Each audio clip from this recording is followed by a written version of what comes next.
ang maghuhupay nga susama ni Kristo. Hulyo 6. Bisan pa ako nagasulti kaninyo sa kamatuoran, mapuslanon alang kaninyo nga mugikan ako, kay kung dili ako mugikan, ang maglilipay dili mo anhi kaninyo. Apan kung ako mugikan, pagasugoon ko siya kaninyo. Juan Kapitulo 16, versikulo 7. Ang maghuhupay nga gisaad ni Kristo nga ipadala human siya mukayab sa langit, mao ang espiritu sa tibuok nga kahupnganan sa Dios nga kapanguluhan, nga nagpadayag sa gahom sa Dios nung grasya ngadto sa tanan nga modawat og mosalig kang Kristo ingon nga usa ka personal nga manluluwas. Uban sa gipahinungod nga magbubuhat alang sa Dios, bisan asa siya ang balaang espiritu makig-uban. Ang mga pulo nga gisulti ngadto sa mga tinun-an, gisulti usab kanato. Ang maghuhupay ato ug ingon man ila. Walay maghuhupay sama ni Kristo nga malumo og tinuod. Siya natandog sa pagbati sa atong mga kaluyahon. Ang iyang espiritu nagsulti sa kasing-kasing. Ang mga sirkumstansya mahimong magbulag kanato gikan sa atong mga higala. Ang lapad walay pahulay nga kadagatan mahimong muligid tali kanato ug kanila.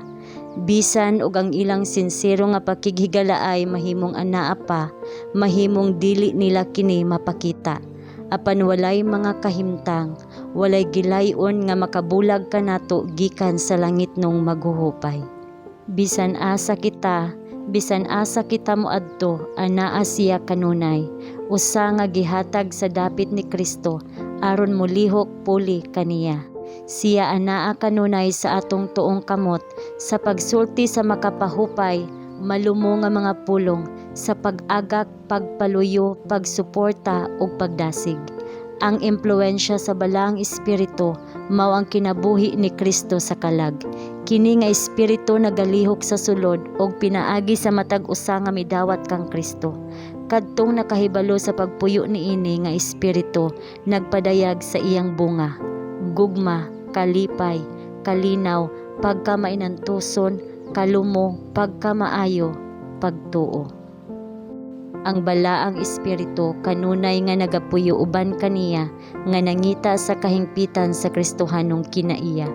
Ang balaang espiritu naghatag sa putli nga motibo, ang buhi, aktibo nga prinsipyo nga nagpaluyo sa pagpaningkamot, pakigbugno sa matuuhon nga mga kalag sa matag emerhensya ug ubos sa matag tentasyon.